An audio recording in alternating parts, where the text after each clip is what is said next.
अपने केना खेललिया ई थाल माटि के पानी? हाँ एना है एहि के सबेरे से हम सब खास करके बच्चे से देखे छी जखन सुतले रहे चलिए धियापुता में तो माय दादी सब जैसे आबि के एहि पर जल दै छलथिन, अपन बड़ बुजुर्ग सब एहि पर माथ पर जल दै छलखिन। ताहिके बाद हम सब उठै छलिए और जाइ छलिए गाँव से बाहर सड़क पर माटि से खेलै छलिए।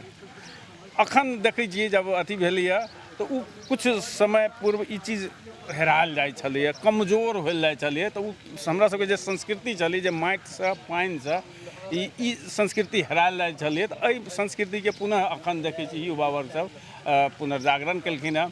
और ई खास कऽ कऽ माटिसँ और पानिसँ जुड़ल चीज है।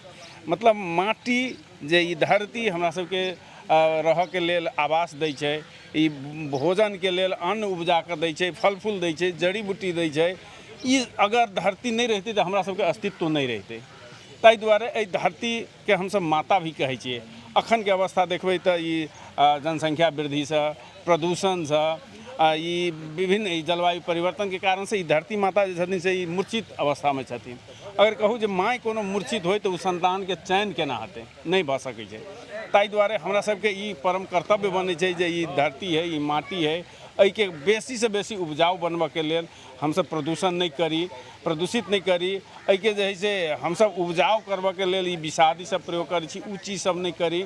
और एहि माटिसँ अपन देशके माटि, अपन मातृभूमिके माटिसँ प्रेम करी, ई चीज देखाबै छै एकटा नी। एहिके लेल हमरा सबके और दोसर चीज पानिके देखाबै छै, पानिके महत्व। ई गर्मी आबि रहल है, गर्मी सीजनमे ई दिमाग अहाँके ठंडा रहतै तो शरीर ठंडा रहतै। अगर एहिमे तापक्रम जे बढ़ि जेतै तो बीमार भऽ जेतै, चिकनी माटि चाही। हाँ ताहि दुआरे जे है से माटि तो चाहबे करी। पानी के जे मिश्रण हम कहलिए तो उ पानी अगर एहि पर नहीं रहतै तो ई शरीर जे है से तबि जेतै, तबि शरीर अस्वस्थ भऽ जेतै। अस्वस्थ शरीर कोनो हमसब नीक काज नहीं करि सकै छी। ताहि हेतु लेकिन अखन पानीके स्रोत देखबै तऽ दिन प्रतिदिन घटि रहल छै, क्रमशः जा रहल छै नीचा।